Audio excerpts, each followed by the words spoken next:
On today's episode of the CLS Experience, we have a very exclusive treat. She's a New York Times bestselling author, wellness leader, cancer thriver, and beacon of hope for many, including myself. Big facts. For over 2 decades, she's been thriving with stage 4 cancer, turning her journey into a mission to help millions around the world stay elevated. From her early days of navigating a life-shattering diagnosis to becoming a force of nature in the wellness industry and prioritizing the word fun. She's been an injection of inspiration for countless individuals, and her content will penetrate your soul. With her legendary blogs, motivational talks, and new book that's creating massive waves, she's redefined what it means to live life to the fullest. She's been recognized by the likes of the New York Times, Good Morning America, The Today Show, and Oprah, just to name a few. She's just a juggernaut in all facets of life and a terrific human being. Please welcome the vulnerable, compassionate, soulful, abundant, and brilliant, the aggressive Kris Carr. How you doing, Kris? Oh my goodness gracious. That was amazing. It's so good to be with you. Thank Oh, you. my pleasure. Thank you for being here. We were chatting before we record. We obviously have some mutual friends. It feels like this conversation is a long time coming. There's a lot of alignment here. There's literally no place in the world I'd rather be. For our listeners that might not be familiar, my best suggestion, do a deep dive, play catch up, grab her book, check out all the awesome stuff she's got going on. What I think is most valuable tonight is we just have an unbelievable conversation. Before we dive in, we're going to get a little weird. You ready for me? Yes, I'm ready. Kris, when you wake up every day, for you personally, what are some non-negotiables? Oh, I love that. Okay. So, my first non negotiable is I always start with gratitude. So, it's very simple. I just put my hands on my heart and I say, thank you for another day. And I'm thanking my body. My body has lived with stage 4 cancer for 20 years now. And I just say, thank you for another day.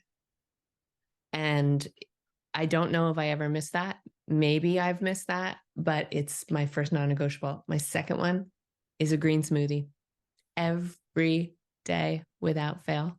Big 24-ounce green smoothie, good fats, protein, tons of veggies, fruit, all the good stuff, fiber.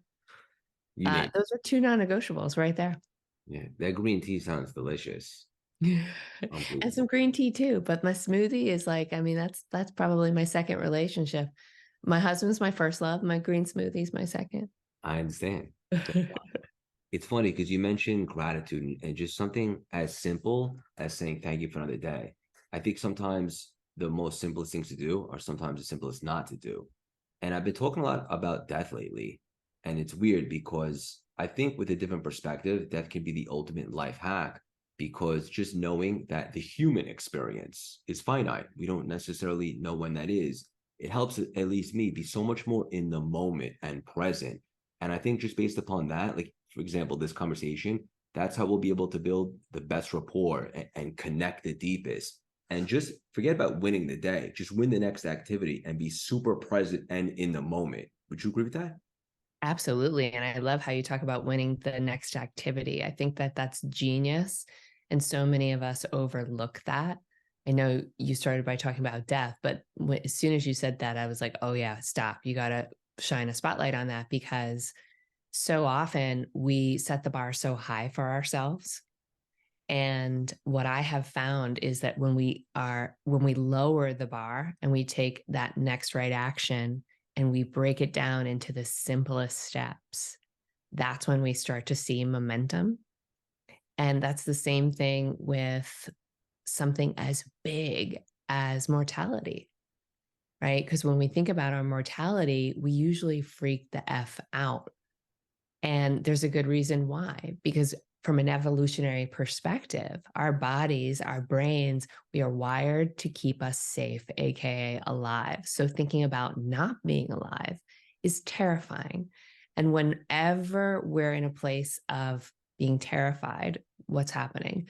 Stress hormones are flooding through our body. We're not in our right mind. We're unable to make good decisions. Why? Because we're not in this moment. We're in the future.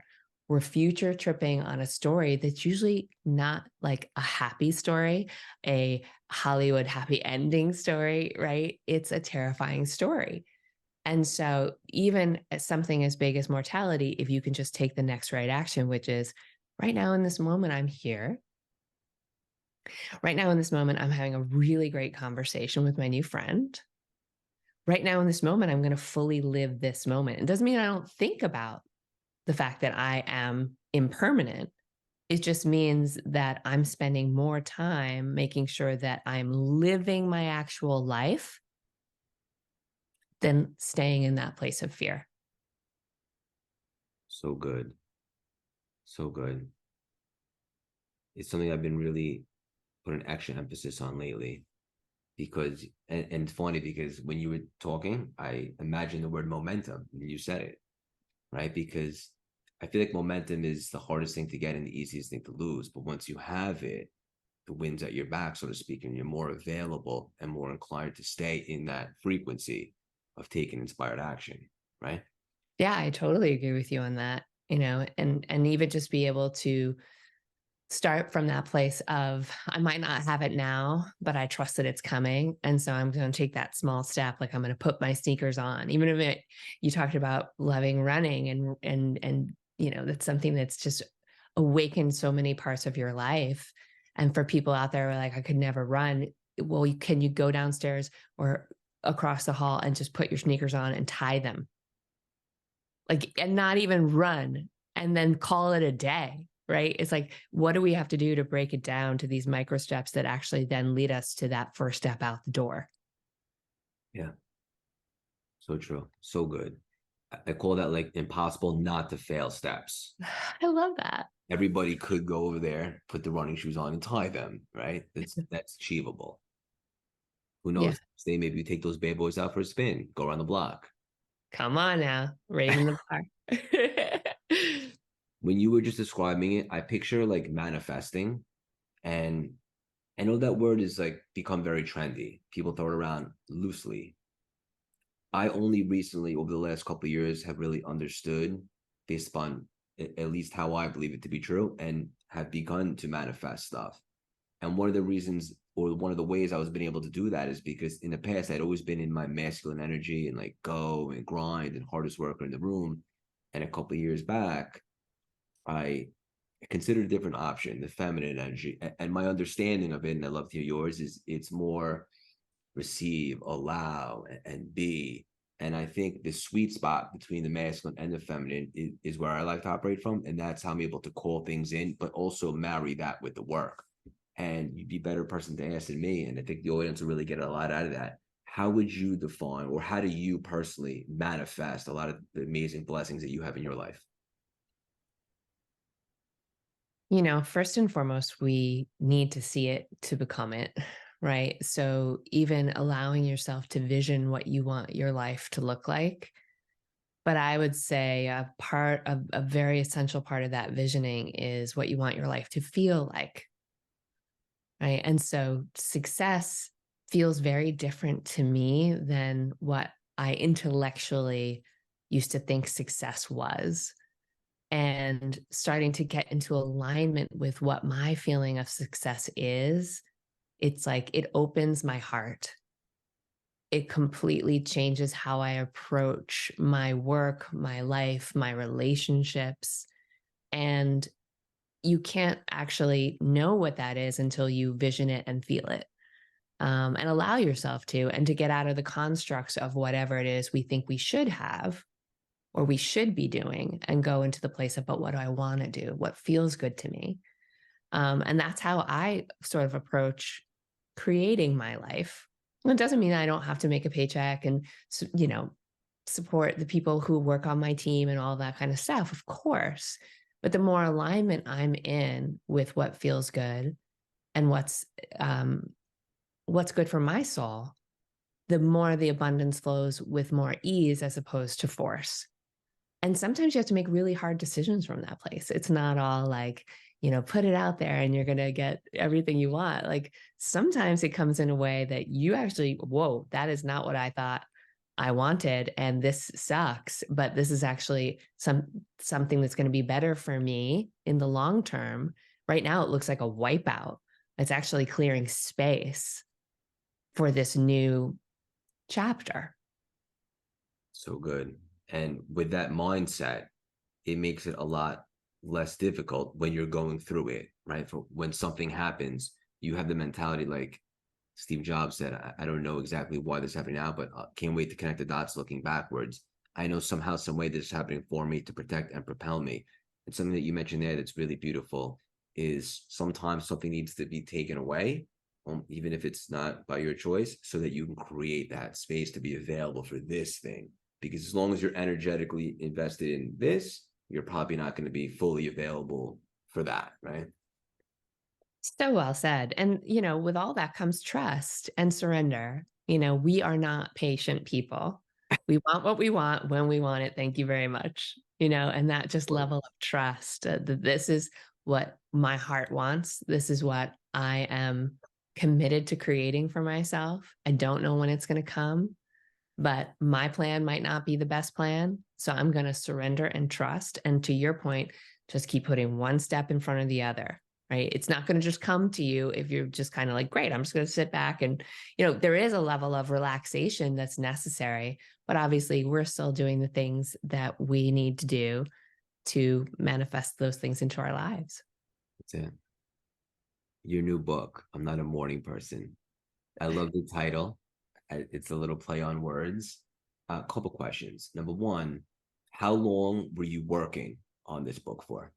3 years. 3 years. How come it took 3 years? That's a great question. I love it. It took 3 years for a couple of reasons. So usually, I hadn't written a book in quite some time. This is my seventh book. But in the past, books were pretty easy for me to write. And I have my own process, my own way of creating. But the last few books that I wrote were cookbooks. So there's a very different genre of writing.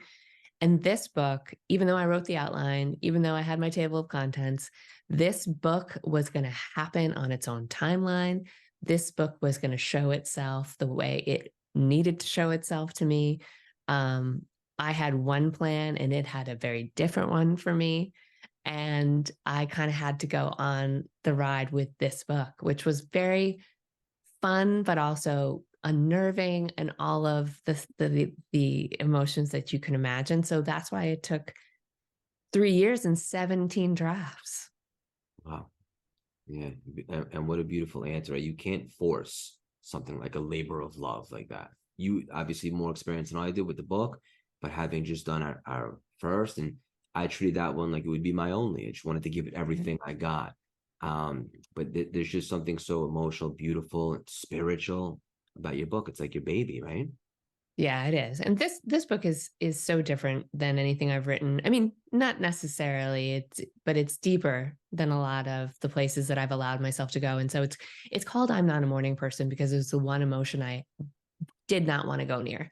And so I've been in this industry 20 years as a wellness coach and teacher and somebody who's been on a deep healing path myself, living with stage 4 cancer for 2 decades.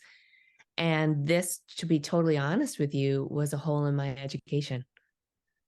And when we were going through such a global difficult time, but I was also going through a very difficult personal time in the middle of the pandemic. I was coming up against my 20-year anniversary of living with stage 4 cancer. My dad was dying and my business was struggling. And my publishers also wanted me to write another book. And so, of course, you're like, it's been a bit since I've written a book. I have to write something that's like mass marketable and like a you go girl, optimistic, let's all pick ourselves up book. And nothing could make me write that book because it felt so fake and phony. I was just like, I'm at one of the lowest places. I'm feeling an enormous amount of grief for this impending loss. We as a collective are grieving, even our former sense of selves or the life that we knew because everything had changed. And I was like, the only way out of this situation is to go through it. So this is the book that I knew I needed to write. And it was like, I said to myself, are you sure? Are you sure? I'm like, yep, here we go. It seems like you surrendered to that process. Like you would not be inauthentic. No one could buy you. Like, No, this no. had to be in alignment. No, there, yeah. And Chat GPT, even if Chat GPT was around when I first started, right, I was just like, yep, sure. Yeah, I could say, write a book that's really positive, like New York Times bestselling author Kris Carr. And like nothing in the world, no amount of paycheck, nothing could persuade me to write anything other than this, because I think it's what's needed.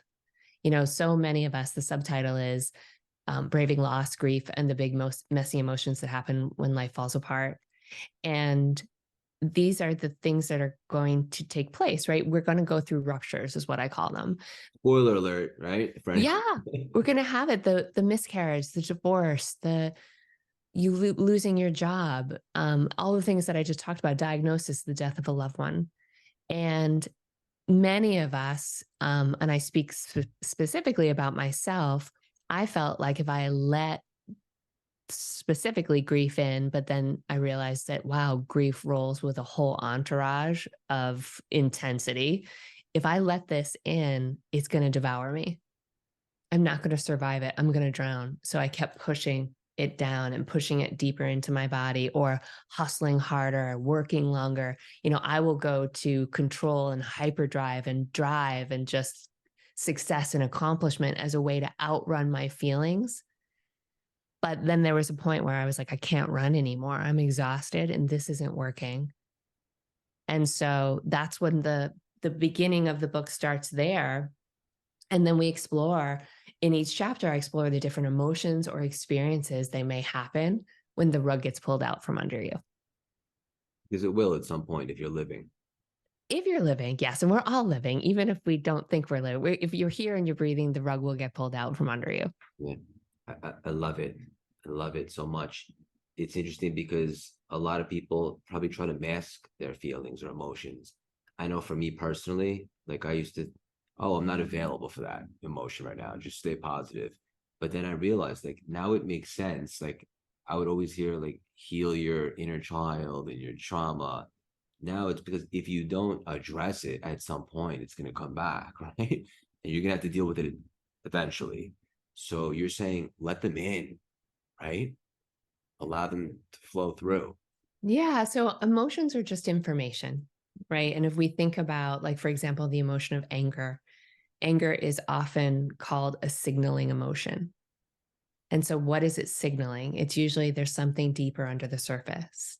And if we think about, like, for me, when I think about anger, I think it's anger is saying, ow, this hurts. This is not okay. This is unjust. This isn't right. Right. And so, anger is there, just like the rest of your emotions, to protect you, to support you, to keep you safe, to teach you something, to show you the way. And when we cut off our emotions, what are we cutting off? Ourselves. We're cutting off our growth. We're cutting off our capacity for love, our capacity for creating the lives that we want to create. But in our society, I think, we have a whole bunch of emotions that society says these are okay to express. And we have a whole bunch of emotions that are bad, right? And that's just not the way it works. I was talking to my friend, Dr. Mark Hyman, the other day, and we were doing a podcast. And I said, it's kind of like if we were to judge different parts of ourselves, like our organs, and we would say, liver, good. I'm okay with the liver. Let's keep the liver. Lungs, not cute, not useful, pissed me off recently, gone with the liver, the lungs. You know what I mean? It's like, it's ridiculous. And of course, we laugh and we giggle, but that's what we do with our mental well-being. We say, these are certain things that are okay, and these aren't. And the things that aren't, we shut, to your point, we shove under the rug. There's so many ways that we will handle our emotions that aren't necessarily healthy for us. And it's like physics, right? What doesn't come out one way will come out another way. It just may not be a way that serves you. Like, I'm drinking too much, dating toxic people, like whatever it is, it's going to come out. So if we know that, we can intentionally choose to go to some of the harder places instead, because they're healthier places. This is a part of the journey. Yeah, it's a part of the journey, but it's a part, I think, that many of us, myself included, try to skate over. Love it. I get asked this often, and I'm curious to your answer. What is the, I'm sure there's a plethora, but what is the one thing that you really want someone to extract, to get away from this book, that they can begin to apply, or that they can find helpful in their own life? That if you're going through a really tough time, that it's normal, that the feelings that you're feeling are normal, and that it's safe to feel them, and that it's really safe to be your full expression of self. And so what that looks like is different for everybody. But I would say that for many of us, if we are cutting off parts of ourselves, then we're cutting off parts of our possibilities, and this idea that something like grief is for many of us is that emotion we don't want to touch. But I found that it is a master healer. And a lot of times we don't even know what we're feeling. How many times at times in your life have you said, I don't even know what I feel about this. I don't even know what's going on. I'm so cut off from myself. And to be able to say, what if we got to know some of these emotions a little bit more? What if we got curious about them, curious about what they're trying to teach us and tell us? And through that curiosity, we can learn how to take care of them and therefore take better care of ourselves. Because I believe that one of the best relationships you can ever create is a relationship that you have with yourself. To be able to stand in front of the mirror every day and say, I got you. I got your back. And whatever happens today, it's going to be great. It's going to be shit. But whatever happens today, I got you.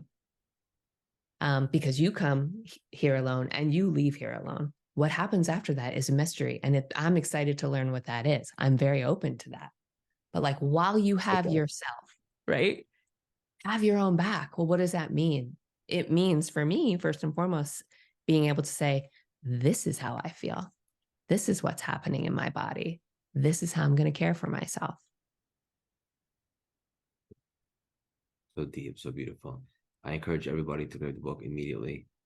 Um, I think like what so many places we could take this conversation. I know, kind of like shifting gears for a second from one of the opposite of the emotions we're just talking about.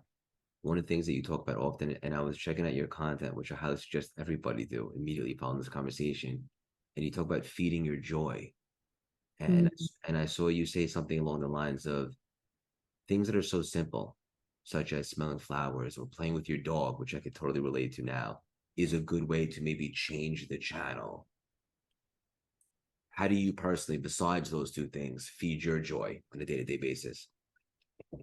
Yeah. So, joy is medicine. And I think when we're going through difficult times, sometimes we can even feel like we don't deserve joy, or we feel guilty that we're going to prioritize our joy when our loved one is lying in bed sick.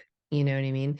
But it's like your energy tank. Like I'm sure you know this, and as an athlete, you have to fuel yourself if you're going to perform. Yep. When you're going through a difficult time, especially if you're a caregiver, you need to fuel yourself if you're going to be able to perform. And there's a lot going on. There's probably a lot of chaos. There's a lot of decisions that need to be made, even if you're going through a difficult time in your business, whatever season it is, where you're like, shit, there's a lot on my shoulders. When we start to get depleted, so many things happen. First and foremost, our bodies break down, our resilience breaks down, and our ability to focus and actually make good decisions totally break down. And so, how do we start to do something like prioritizing little bits of joy, which is the medicine? It changes us on a chemical level, it boosts our immune system, it lowers our stress.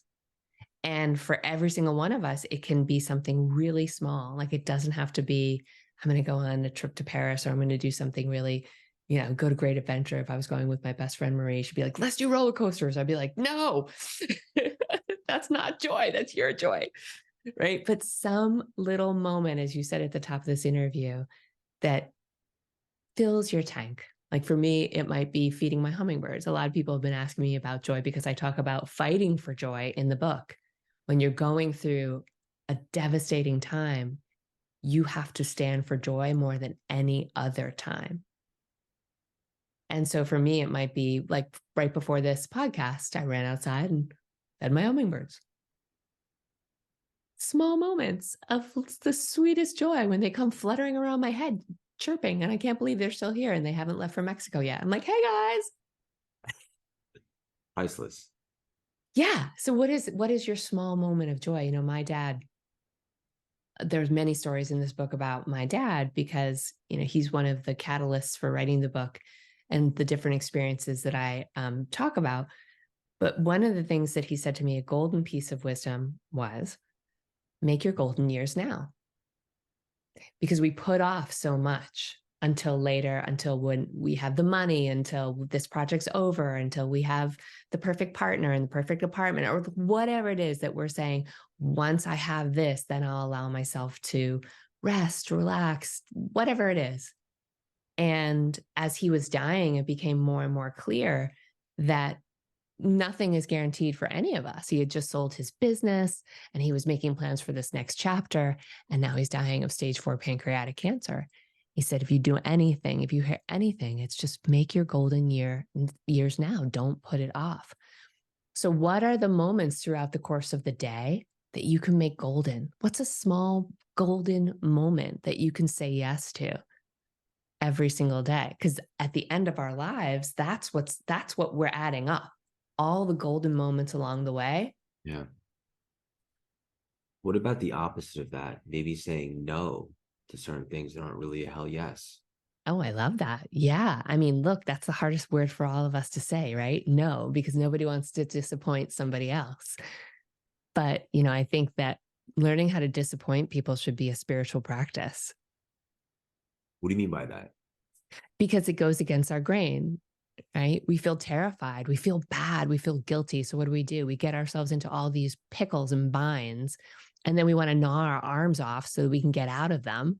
You know what I mean? Like maybe if I gnaw my arm off, I can say my arm fell off. I can't come. Right. Instead of making a boundary.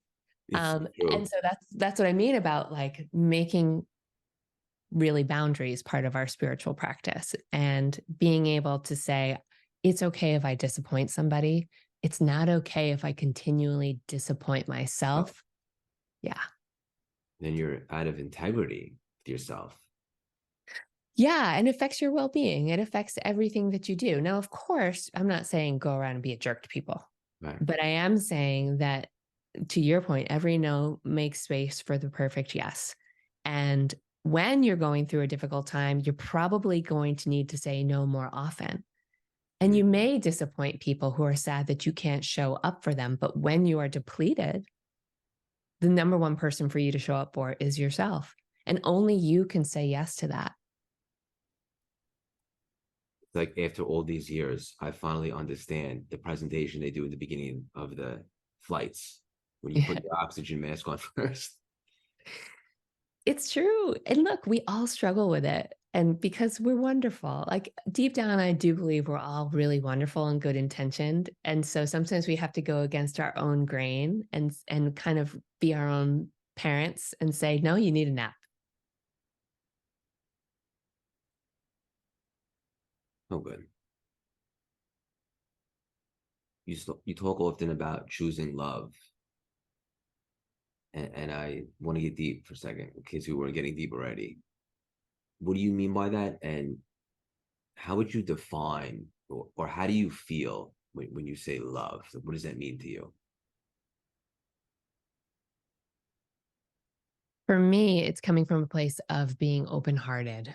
And so choosing love might not always feel like the best choice because it's scary, because love does rip you open. Love is vulnerable. Love is the true you with none of the walls and the boundary, like the steel walls or the protection that we put up. And so coming from that heart-centered place is, to me, the most healing thing that you can do for yourself, but also for other people. Choosing love may mean that you end the relationship because it's the most loving thing to do for yourself and the other person.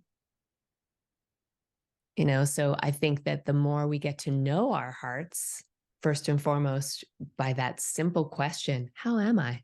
How am I doing today? And just journal that out. The more we get to know our hearts, the more we get to understand ourselves, the more we're able to tap into that heart wisdom. And that heart wisdom is the place that we can try to make our decisions from, as best as we possibly can.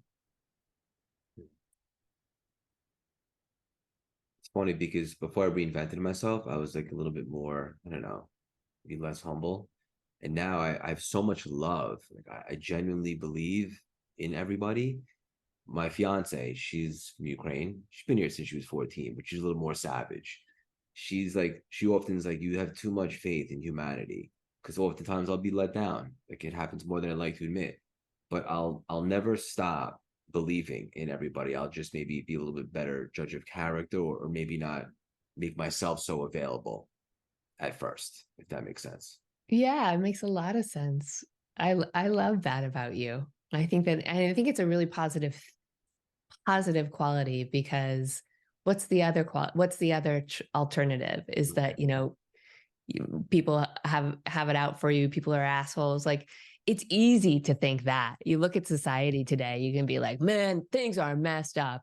But when you come from the place of there's goodness and magic in each one of us, I feel like that's just a much more abundant place to come from. It doesn't mean that we're going to be friends, but I do still think that that's possible. Yeah, Do you know what I mean? of course. Beautifully said. I wanted to ask you, when you first got diagnosed with cancer, what was your initial reaction to that, like emotionally? Can I swear? Yes.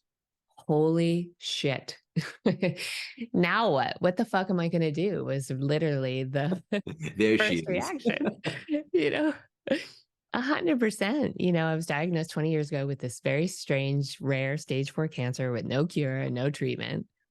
The first doctor told me to get a triple organ transplant. The second doctor gave me 10 years to live. And that was 20 years ago. Why 10? Because he thought, like, if it's slow growing, because my disease can be slow growing and it can be aggressive and it can change. So basically, for the last 20 years, we've just been tracking me. I chose to do nothing. I chose to not do any experimental treatment, anything like that. And thankfully, my disease has continued to be slow growing. Right. So I go back every 3 to 5 years to sort of check in on it. But in the beginning, I would go a lot more frequently because we had to establish a baseline. Mm. And so he gave me 10 years to live with the hopes that it would be the slow growing variety. Right now, it's been 20 years. But again, that can change. So I have a scan coming up in December, and you never know. Will I go in and will it still be quiet? Will I go in and will something have changed? That's sort of what you live with.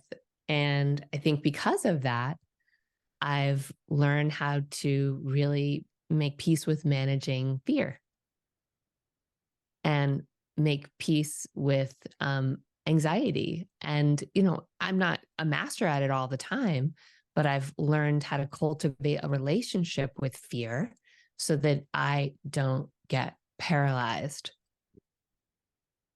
It's so powerful. Are you afraid of anything now? Oh, yeah. No, I'm afraid of a lot of things. Like, I'm afraid of walking on ice. I'm afraid of pizza and pineapple. They Come should not on. go together. Like, yeah, no, I'm terrified of pizza with pineapple on it. That's terrifying. I'm afraid that I write about this in the book. I'm afraid that I'm going to be walking around without a bra and the UPS guy is going to come at that moment. And like, that's terrifying. What else? Lots of things. When I drive down the road and I see a baseball hat on the ground, I don't think it just flew out the window. I think that there is a serial killer in the neighborhood. So I have a very active imagination, and fear is something that I can go to in an instant. So of course, there are moments when I'm like, I'm afraid of dying of cancer. I'm afraid that when I go to get my scan in December, that it's finally going to be the time when he says, damn it, game on. Right. But what I have learned to do is understand what my fear is. Like, first and foremost, it comes on in a flash. It has a beginning, middle, and end. More often than not, it's not fear, it's anxiety. And anxiety is what? It's a ruminating, it's a worry about something that may or may not happen in the future. And so, what beast am I going to feed in that moment? Am I going to feed the beast of the stories that I can tell myself for what's going to happen in December, or the pizza and the pineapple touching each, you know what I mean? Am I going to feed that story? Or am I going to like laugh for a minute, maybe even give it a funny title, like a bad movie? And That then helps, by the way, to the it listeners. does, it does, like the pizza and pineapple monster. And then come back to this moment right now. Right. Or to your point, you said it so beautifully earlier. Like, what am I going to do? First and foremost, I notice it.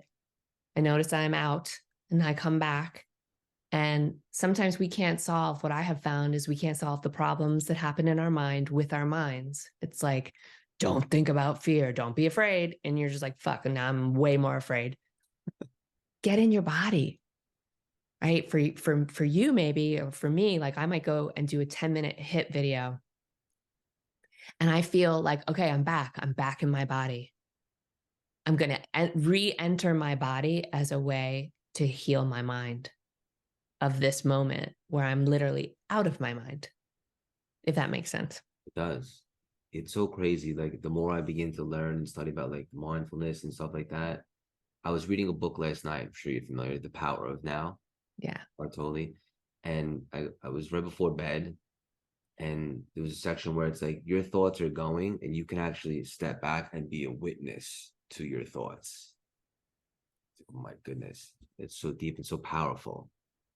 It's great. And especially if you get curious about them, like we were talking about, if you get excited by this stuff, because then you start to co-create your life. Right. And the things that maybe were holding you back, you can say, I can handle this differently. Yeah. Being the CEO of your health, what exactly does that mean? And how can somebody listening right now begin to become the CEO of their own health? Yeah. So I wrote about that in my first book because, you get this crazy diagnosis. Everybody's telling you the wildest things. And I'm like, I don't even know who to trust or what to do or where to start. All these guys have gone to medical school. Who the heck am I?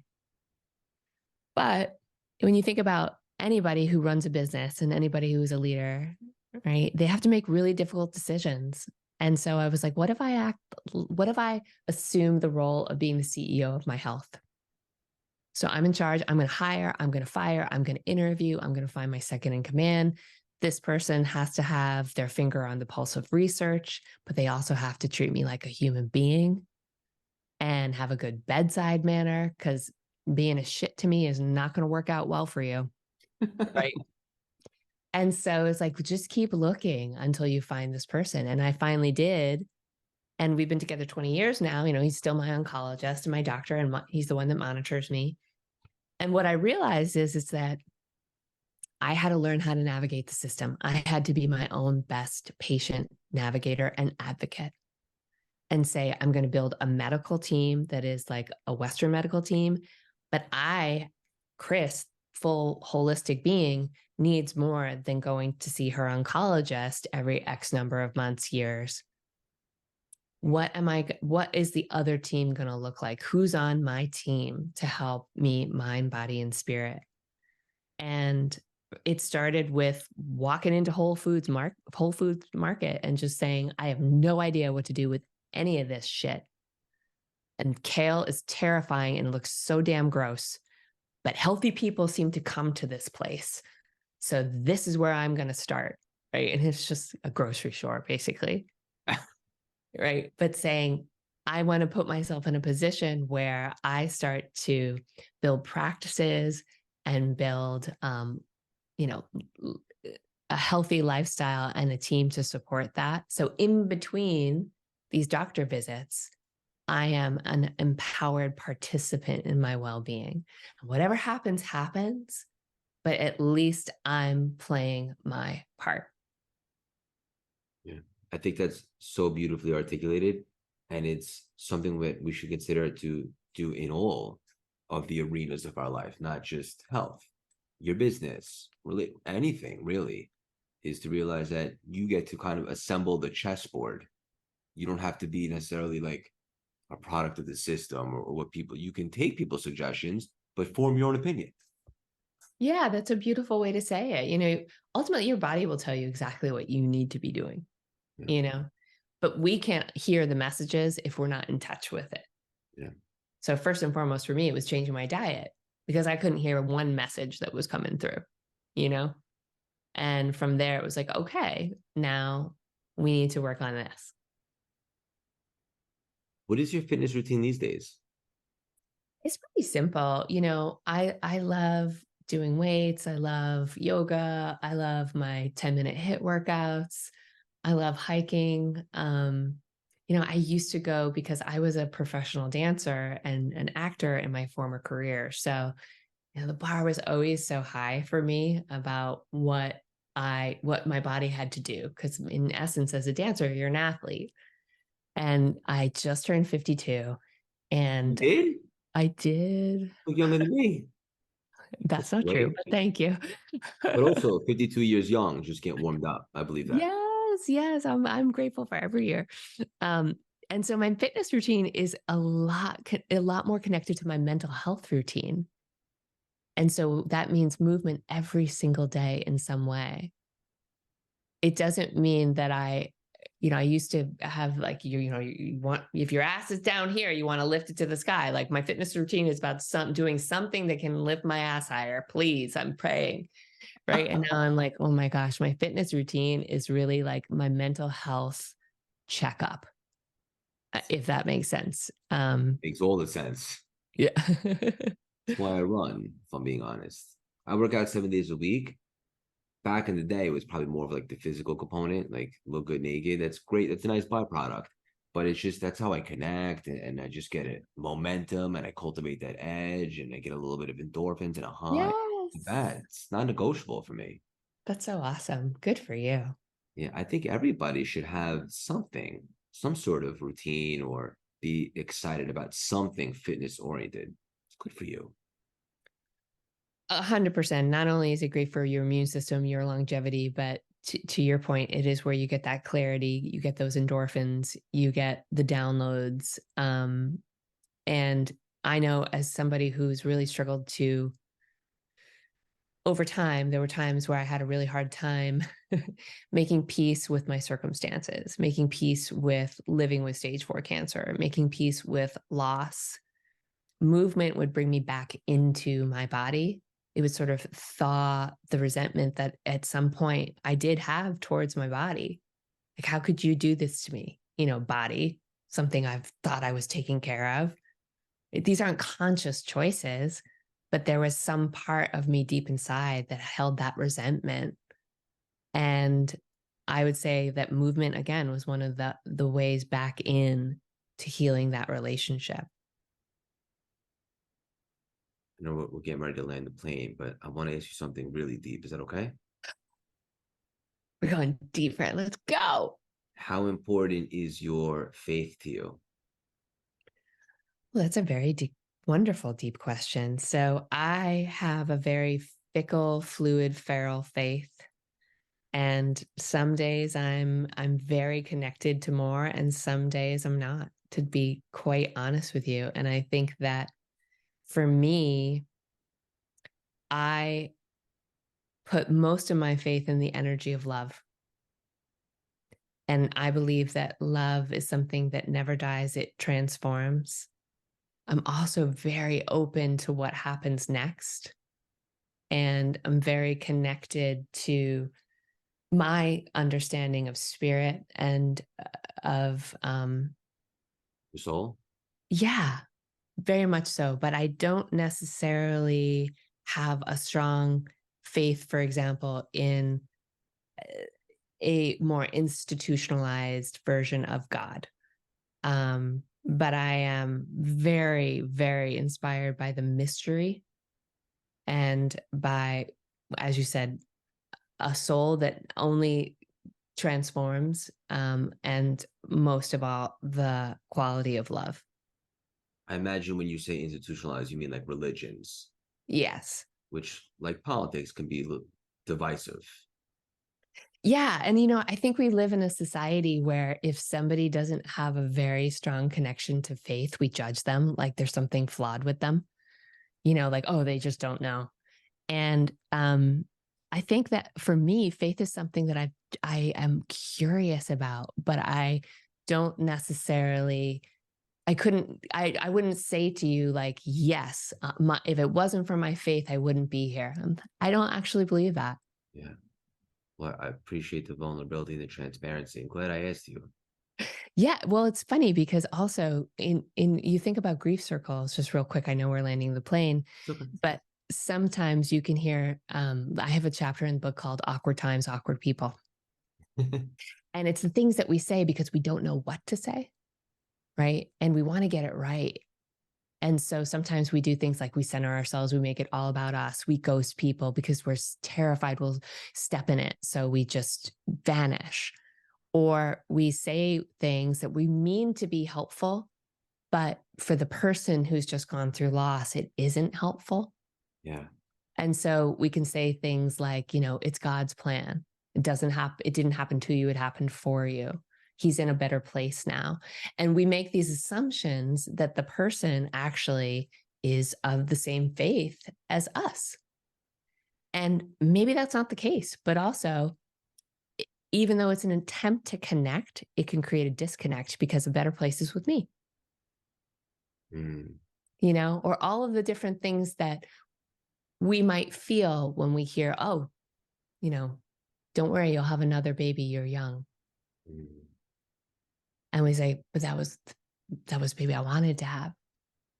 Right. And so I think sometimes around the notion of faith, people can use faith in grief as a way to try to make somebody feel better without really taking a moment to examine whether that person believes it. I think that's so Right. cool. Yes, it's almost a word that comes to mind. First of all, I agree with you, and I'll tell you why in a second.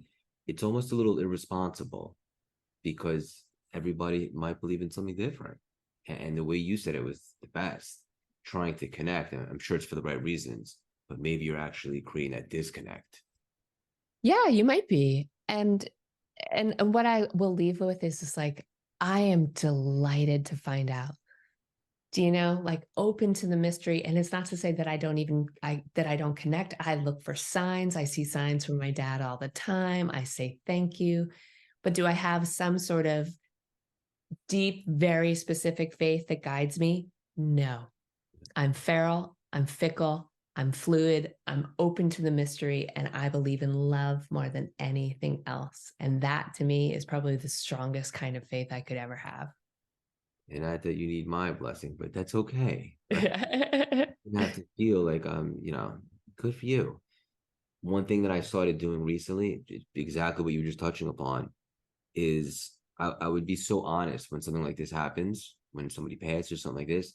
I'll just say the truth, which is I never know what to say in a situation like this. I just want to let you know I'm here in any capacity that you might need, and I love you.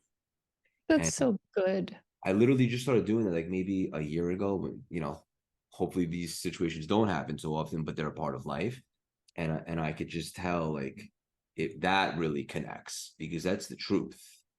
You don't, how do you know what to say to somebody that's, you know? That's so powerful. And I want to just highlight that because it's not our job to fix it. Yeah. It's one of the things that I write about. Your job, if there is a job, is just to show up and be present and to honestly listen more than you talk. Sometimes the person going through the experience is already flooded, right? And if you, many times they're not really interested in advice, like, what you should do, or what your next step is. It's time for you to get over it. You should get back out there and get on the dating app. It's like, shut them up. And less talking, more listening. Because I do believe that the greatest gift that we can give each other is our full presence. And the fact that you say, I don't know what to say, that's what I call just being radically candid and having courageous acknowledgement. I am so sorry for your loss, and I am here. Like you say those things and the person's heart just opens up. This was as deep as it gets. Yes. Until the sequel, of course. Uh, I'm pretty sure I know the answer to this, but what is the best way for all our listeners to support you? I know what you're most excited about right now is the book. What's the best way for them to grab it? Are there still bonuses and stuff like that, or where should they go? They can go anywhere books are sold. You can come to kriscarr.com, and the book is called I'm Not a Morning Person. And on Instagram, I'm at Crazy Sexy Kris. Real quick, And real quickly, I wanted to ask you, where'd that name come from? so so I this is a great question. I'm going to make it really short. So, I started this work 20 years ago, and I made a film called Crazy Sexy Cancer, and the Discovery Channel bought it, and it aired on TLC. And then my first book was Crazy Sexy Cancer Tips. But people say, how did you eat? Like, I remember trying to sell this to network executives, and they were like, you're putting what words together? And I'm like, Uh, and but really, the origin of it is when I was newly diagnosed with this crazy unknown disease, I would send out mass emails to friends and family so that I didn't have to tell the same story over and over again, the same update over and over and over again. And I would call them crazy, sexy cancer updates. And it was my way of disarming people and saying, yes, something really big is happening, but I still am irreverent. I've got my sense of humor. I am still me, the me that you know. And this is how I'm going to approach this. And then it just kind of took on like, well, of course the book has to be called that. And of course the film has to be called that. And I sort of decided to redefine those words. So crazy, what is crazy? It's out of the box. It's forward thinking. It's that idea that when somebody says you can't do that, you say, watch me. Right. Sexy is empowered. That's every single sexy human on this planet. For me, those are the people who you go, wow, that person is standing full in their power. That is so sexy. Owning it. Owning it. That is like flaws and all. This is it. And cancer has been for the last 20 years and will continue to be my number one teacher. So that's where it all started. So I'm super happy I slipped that in to ask you. Kris, hang up for 1 second. I want to connect to you after. I want you to know the definition of being in alignment, joy, and choosing love. I can personally guarantee your best is yet to come. Keep on spreading your wings and leaving your mark on this world. So much love and respect for you. Thank you so much for stopping by and dropping these priceless, juicy nuggets today. Thanks for having me. I mean, I could talk to you all day. We will. That was really special. And Oh, good. I'm glad it was helpful. It was very deep. We're a little all over the map. Yeah. Can we stay connected?